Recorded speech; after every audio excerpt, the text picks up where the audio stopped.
por último, revisemos el sistema cardionector o sistema eléctrico del corazón.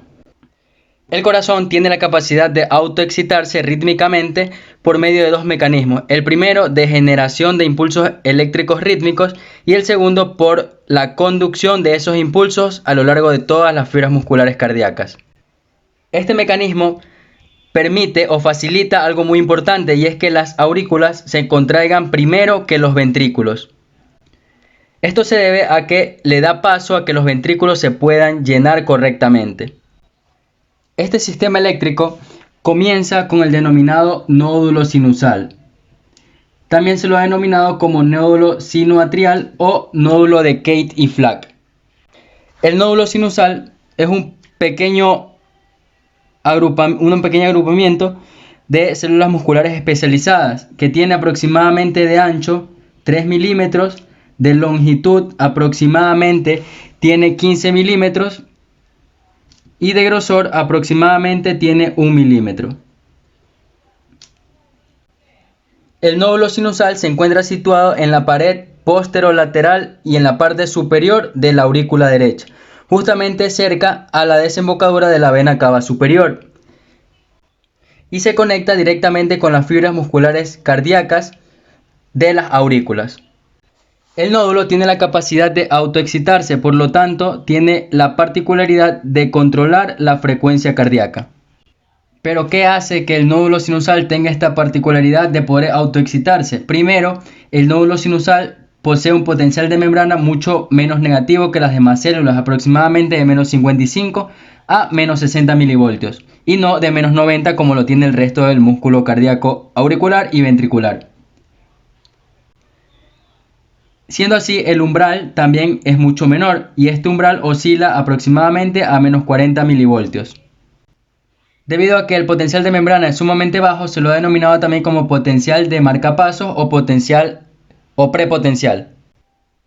Los tres mecanismos por los cuales puede generar potenciales de acción son los siguientes. El primero, porque son mucho más permeables, o sus membranas son permeables siempre al sodio y al calcio. La segunda es que tienen un potencial de membrana mucho menos negativo debido a la primera, y por lo tanto es mucho más fácil poder excitar. Y por último es que estos poseen canales tipo L, es decir, canales lentos de calcio y de sodio. Gracias a esta permeabilidad de sodio y de calcio, que siempre está expuesta, hace que el potencial permanezca más positivo, de menos 55 milivoltios. Y cuando estos iones comienzan a entrar hacia el líquido intracelular del nódulo sinusal, el umbral, que es alcanzado de menos 40 milivoltios, abre totalmente los canales de calcio tipo L, haciendo que el nódulo se despolarice y así pueda conducir el potencial eléctrico hacia el resto del corazón. Gracias a estos canales de tipo L es que el potencial de acción, a pesar de conducirse o de generarse de una forma muy lenta, también ayuda a que el nódulo no se esté autoexcitando antes de que termine de llegar toda la conducción hacia los ventrículos, ya que su despolarización y su repolarización es más lenta, dando lugar pues a que se complete en sí todo el proceso contráctil. Una vez que el nódulo genera el potencial de acción, posteriormente estos canales de calcio y sodio se cierran y se abren unos canales de potasio, permitiendo que el nódulo se repolarice. Por esta razón es que el nódulo no siempre permanece en estado de generación de potenciales de acción. Y al momento de salir ese potasio, gracias a los canales de potasio, provocan el fenómeno denominado hiperpolarización. Y esta hiperpolarización también es coadyuvante a los canales lentos para que no se produzca un potencial de acción antes de haber terminado el primero. Y la hiperpolarización otra vez pasa a ser potencial de membrana gracias a canales de potasio que se comienzan a cerrar y a la apertura de canales de sodio y calcio que nuevamente se comienzan a abrir. Una vez que se ha generado el potencial en el nódulo sinoauricular, pasa a las denominadas vías internodales. Estas vías internodales se distinguen en tres. Una anterior, también denominada como vía internodal de Bachmann, una posterior, también denominada como vía internodal de Thorel, y una media, también denominada como vía internodal de Weichenbach.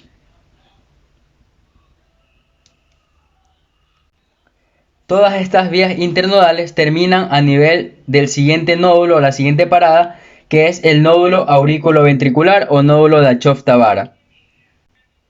Gracias a estas vías se produce un retraso de aproximadamente 0,03 segundos.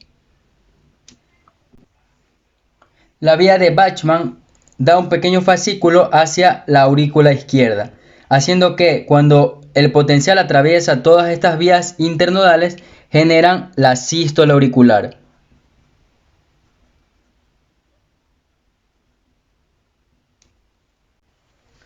Bien, luego llegaba al nódulo aurículo-ventricular. Bien, entonces el impulso llegaba hacia el nódulo aurículo-ventricular. Este nódulo aurículo-ventricular está situado en el denominado triángulo de Koch. Este triángulo de Koch está limitado hacia adelante por la válvula septal de la válvula tricúspide, por detrás gracias al tendón de Todaro y por abajo con la válvula de Tevesio. Este nódulo aurículo-ventricular actúa como portero de la conducción. ¿A qué se debe esto? Esto se debe a que en este punto produce otro retraso. El retraso será de aproximadamente 0,09 segundos. Gracias a esto, el nódulo auriculoventricular retrasa la conducción o la estimulación ventricular, haciendo que primero se despolaricen y se contraigan las aurículas para posteriormente dar paso a la contracción ventricular y no que suceda al mismo tiempo. Adicionalmente, actúa limitando la velocidad de estimulación ventricular también cuando hay ritmos auriculares rápidos y que son anormales. Hace que los ritmos anormales de las aurículas no afecten a los ventrículos. Luego de hacer su segunda parada, el impulso se dirige hacia el denominado haz de His o el haz auriculoventricular. En este punto, el impulso al pasar del nódulo auriculoventricular a la porción penetrante del haz de His realiza otro retraso, y esta vez el retraso será de aproximadamente 0,04 segundos. Todos estos retrasos se dan debido a que existen menor cantidad de uniones gap entre las células musculares y entre las células especializadas. Eso quiere decir que el flujo de iones es mucho menor y por ende la conducción es mucho más lenta. Si sumamos todos estos retrasos nos da aproximadamente un retraso total de 0,16 segundos. Esa es la diferencia de tiempo que hay entre la contracción auricular y la contracción ventricular. Luego de pasar la porción penetrante del haz de His, este haz se divide en dos ramas, en una rama izquierda y en una rama derecha. Estas ramas del haz de His tienen la peculiaridad de tener mayor cantidad de uniones gap y por lo tanto la conducción desde la porción del haz de His que se encuentra en el tabique interventricular hacia las fibras de Purkinje también será mayor. Es por esa razón que el impulso, una vez que pasó la porción penetrante, se genera automáticamente o se va automáticamente hacia el resto de los ventrículos. De esta forma se contrae al mismo tiempo toda la masa ventricular. Y luego, pues, de que pasa las ramas, llega finalmente a las fibras de Purkinje. Estas fibras de Purkinje tienen las mismas características que las ramas del haz de His y permite que la velocidad de conducción sea aproximadamente de 4 metros por segundo. Es sumamente rápida. Todo este proceso ocurre nuevamente aproximadamente en 0,2 a 0,3 segundos. Habíamos dicho al inicio que el nódulo sinusal se encargaba de controlar la frecuencia cardíaca, por lo tanto se le ha dado el nombre de marcapasos natural del corazón. Y este marcapasos tiene la capacidad de generar de 60 a 100 latidos por minuto. El nódulo auriculoventricular en ocasiones también puede funcionar como marcapasos en el caso de que el nódulo sinusal pierda su función. Y de esta manera el nódulo auriculoventricular generará aproximadamente de 40 a 60 latidos por minuto. Y en el caso de que el nódulo auriculoventricular tome el mando, el ritmo ya no será ritmo sinusal, porque ya no lo está controlando el nódulo sinusal, sino que se denominará ritmo idioventricular. Asimismo, las fibras de Purkinje también tienen esa particularidad de que en el caso de que no funcione el nódulo auriculoventricular o el nódulo sinusal, ellas pueden generar impulsos y latidos aproximadamente entre 40 y 20 latidos por minuto. Al nódulo auriculoventricular y a las fibras de Purkinje, cuando se convierten en marcapasos, se los denomina como marcapasos ectópicos, porque son los que no se encuentran ubicados donde normalmente debería estar, es decir, a nivel del nódulo sinusal. La pregunta sería, ¿y por qué entonces el nódulo AB y las fibras de Purkinje no son el marcapasos natural? Y la respuesta es que el nódulo sinusal, si nos damos cuenta, tiene la capacidad de generar mucho más impulsos en menos tiempo. Esto permite de que él genere potenciales de acción mucho antes de lo que estos dos pueden hacerlo. Por esa razón también se lo denomina, además de marcapasos ectópicos, como marcapasos lentos. Hay algo muy interesante y es que el músculo ventricular y auricular también es capaz de generar impulsos eléctricos, siempre y cuando el corazón sufra algún trauma. En este caso, el corazón isquémico tiene esa peculiaridad de poder generar impulsos eléctricos a partir de células musculares cardíacas ventriculares o auriculares. En ese caso también serían marcapasos ectópicos. La desventaja es que esto no puede durar para siempre, ya que al haber marcapasos ectópicos puede dar lugar a que el ritmo sea normal, o sea, arritmias, o que la conducción no se produzca de forma adecuada, en cuyo caso terminará desarrollándose una insuficiencia cardíaca, ya que el corazón no podrá cumplir con todas las demandas ni las acciones para las cuales fue creado. De la misma forma existen haces o vías anómalas, pero las veremos en otro video. Ahora sí veamos cómo está regulado por el sistema nervioso todo este sistema eléctrico. Mencionábamos anteriormente que el corazón está inervado por el sistema nervioso simpático y el sistema nervioso parasimpático. El sistema nervioso parasimpático principalmente está a cargo del vago, en este caso, del décimo par craneal. El sistema nervioso simpático va a trabajar a través de la adrenalina y noradrenalina, el neurotransmisor principal. Mientras que el sistema nervioso parasimpático utilizará acetilcolina. ¿Cómo es el mecanismo por el cual pueden modular la frecuencia, la capacidad de contracción del músculo estos dos sistemas? Veamos, empecemos por el sistema nervioso parasimpático. El sistema nervioso parasimpático utiliza acetilcolina. La acetilcolina se une o interacciona con los receptores muscarínicos del tipo 2. Estos receptores muscarínicos del tipo 2 hacen que disminuya el AMPC cíclico o el AMP cíclico. Este AMPC cíclico, al disminuir, hace que disminuya la velocidad de la apertura de los diferentes canales, esencialmente los canales de calcio y de sodio. Al disminuir esa velocidad con la que se abren y se cierran estos canales, hacen que disminuya la excitabilidad de la fibra. Al disminuir la excitabilidad, hacen que sea mucho más difícil de generar un potencial de acción, es decir, inhiben prácticamente el potencial de acción. Además de esto, además de disminuir la velocidad de apertura de los canales de sodio y de calcio, también disminuyen la conductancia al potasio. Por lo tanto, el potasio tiende a salir de la célula y esto genera un estado de hiperpolarización. ¿Cuál es el resultado? El mismo, disminuir la excitabilidad. Y de esta manera inhiben el potencial de acción. ¿Cuáles son los efectos que genera toda esta cadena? Primero, va a disminuir la frecuencia cardíaca. Es decir, el corazón va a comenzar a latir mucho más lento. Va a disminuir la conducción del impulso nervioso, del impulso eléctrico. Va a disminuir la fuerza con la que se contraiga.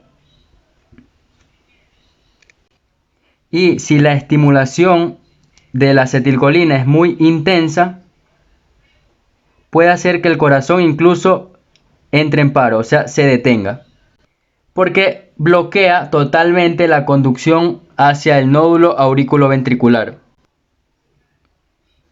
Aunque el corazón entre en paro, posterior a esto existe un mecanismo que se denomina como escape ventricular. Aunque el estímulo no llegue hacia el músculo ventricular, él es capaz de escapar de esta situación en aproximadamente de 5 a 20 segundos después de haberse generado el paro o el bloqueo. ¿Cómo lo hace? Las fibras de Purkinje dijimos que tenían esa capacidad de poder generar potenciales de acción. En este momento actúan estas fibras y comienzan a generar potenciales de acción. Obviamente la frecuencia con la que lo hagan será la que tienen las fibras, de 40 a 20 latidos por minuto. Pero al menos es algo a un bloqueo completo. El espectro contrario, veamos ahora el sistema nervioso simpático. El sistema nervioso simpático utilizará la noradrenalina. El mecanismo por el cual exista o realice todo esto será primero que la noradrenalina interactúe con los receptores beta 1 adrenérgicos. Estos receptores beta 1 adrenérgicos lo que van a hacer es aumentar el AMP cíclico. Básicamente lo contrario a lo que teníamos acá. Si aumenta el AMPC, aumentará la velocidad con la que se abran los canales de calcio y de sodio. Si aumenta la velocidad con la que se abren los canales de calcio y de sodio, aumentará la permeabilidad. Si aumenta esta permeabilidad, hace que el potencial de membrana sea mucho más positivo. Si el potencial de membrana es más positivo, la célula será mucho más excitable. Si la célula es más excitable, será mucho más fácil de que se genere un potencial de acción. Añadido a esto, existe otro mecanismo que también coadyuva al sistema nervioso simpático, y es que de la misma terminación, además de liberarse noradrenalina, también se libera un denominado neuropéptido Y. Este neuropéptido Y se encarga de inhibir la liberación de su corresponsal, es decir, de acetilcolina. Precisamente los efectos que va a causar toda esta cadena será aumento de la frecuencia, el corazón comenzará a latir mucho más rápido, aumentará la conducción a través de las vías del sistema nervioso, del sistema de conducción del corazón, aumentará la excitabilidad. Si aumenta todo esto, aumentará la fuerza de contracción hacia el nódulo auriculoventricular.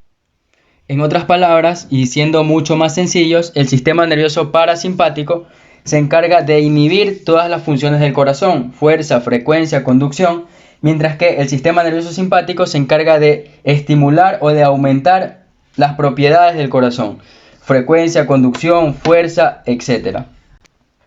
Hasta aquí la clase de fisiología, chicos. Espero que haya sido de su agrado. Recuerden siempre que una persona exitosa es aquella persona que siempre ha errado. Interprétenlo a como ustedes gusten. Si tienen alguna duda, pueden dejarlo en los comentarios, que estaremos respondiendo con gusto. Hasta una próxima ocasión. Bye bye.